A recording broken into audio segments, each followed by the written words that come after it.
Hey everyone, Madman here, and welcome to my Madman Anime Festival 2019 Sydney recap video. So, you've seen before, I go to the one they have in Melbourne every year since it started, and I've always had fun there. And this year they had Shirami Lee, aka the voice actress for Lucy from Fairy Tail, also Asuna from Sword Art Online, and the Viz dub of Sailor Venus. So I really wanted to meet her, and they had a lot of other cool stuff there as well, so I thought, you know what, I'm gonna go up there and have a look.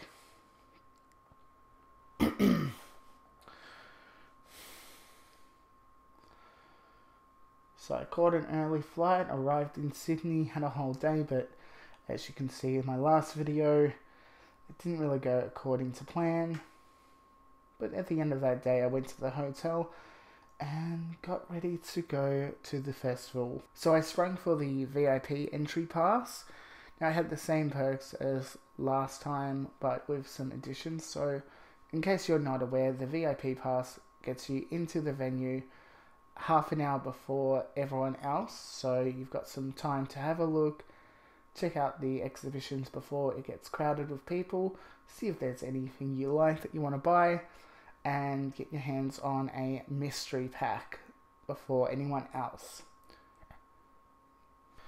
You also get a VIP exclusive merch bag, which it's got a Madman tote bag, a t-shirt, and some various goodies as well. Now, something they did for Sydney, and I hope they do it for Melbourne as well, was basically it was VIP cloakrooms. So if you got too much stuff, you could go to the VIP cloakroom, put all your stuff there, check it all in, come back at the end of the day, and if you had any more things to add, you could do that as well. So I found that very, very handy. And you've got the early entry to screenings and panels as well, and also when you go for an autograph or a photo, you are in a quicker line as well, and again, you get to do that before everyone else. Plus the screenings and any ticketed events are free as well, and you can pre-register for those.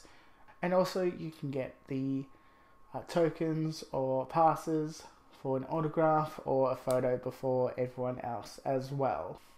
And also sometimes there's dedicated VIP events, like a VIP photo opportunity and a VIP autograph or a meet and greet. Kind of like last year in Melbourne with Christopher Sabat. So let's have a look at some of the clips or some of the exhibitions that they had. You might notice that there's not many people in those videos. That is, of course, because I took them earlier when there was just VIPs, because they can get really, really crowded. So they had the Attack on Titan exhibition. So you can see here that they had some stands, and also they had the VR game like they had in the very first Melbourne Madman Anime Festival, which you can see in my earlier video about it.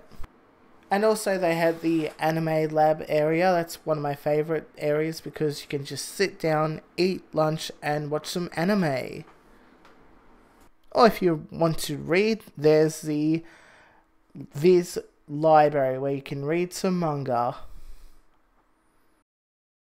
And here's some of the new things from the Sword Art Online exhibition. So you can see some new images from the latest season, including the evil one.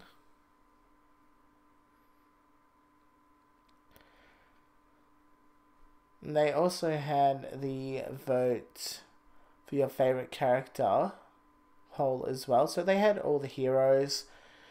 And one of my big highlights was, again, meeting Shirami. She was actually very, very nice. Like, she was very sweet and bubbly and pretty funny, actually.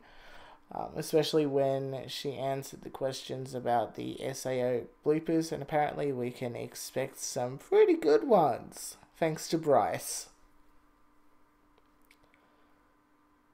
So you can see Agil is pretty well in the lead there. Go Tiffany.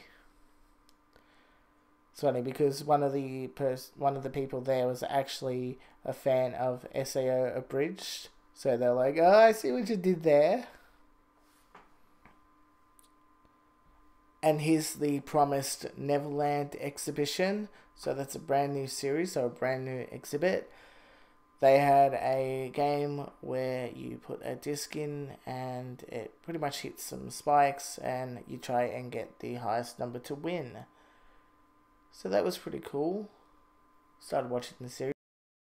And then we have the Tokyo Ghoul exhibition.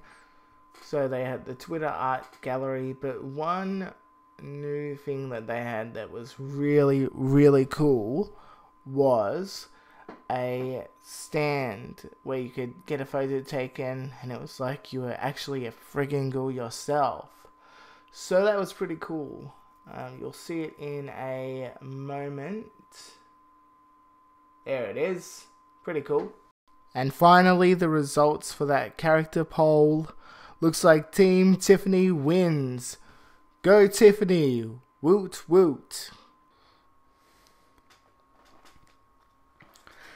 Now, I didn't go to any of the screenings because they didn't really interest me that much. Like, I want to catch up on the series that they're for first before I actually watch the movie. That's why before the My Hero Academia 2 Hero screening, I binge watched that like a crazy person.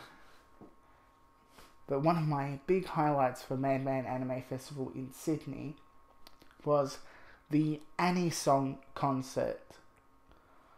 So we had a DJ called DJ Kazu. He played all anime themes. Then we had a singer named Asuka. Asca. I hope that's how you say it. She's currently singing the second theme song for Sword Art Online Alicization. Then finally, we had, and this was one I was very excited about, Eru Aoi. Now, I hope I pronounced that correctly. I did look it up just now to make sure, and so far I think we're good. But if you don't know who she is, she has sung themes for Kill la Kill, the song called Serious. She's also sung for Sword Art Online. So she sings Innocence, aka the second season's theme, or the second half of the first season. It's a bit confusing, but the song is Innocence. We'll simplify it. You know, the fairy dance arc where went to that fairy game. That's her singing that. She also sings Ignite, so that's also from Sword Art Online. That is from the Gun Gale Online arc, or the Phantom Bullet arc. And also on that subject, she also sings the theme song for Sword Art Online Alternative Gun Gale Online. And also she sings Iris, which is the ending theme for Sword Art Online Alicization. And I noticed a lot of people were big fans of Fate/Zero. She sang the ending song for that as well. So it was an amazing concert, absolutely amazing. Like, I got so into it. My arm was hurting from just holding up the light stick. It was just crazy, absolutely crazy. I would love it if Lisa, she sings Crossing Fields and Adamus, which is Sword Art Online related as well. I'd love it if she came, because she's also got a Green Day influence, and some of her songs are just awesome. So hopefully she comes to Melbourne, because The last few anime festivals have had someone singing from Sword Art Online. Then again, that's just purely speculation on my part. All in all, I had a lot of fun. It was definitely worth going, and I cannot wait to see who they've got in Melbourne. And if you go, I will see you there.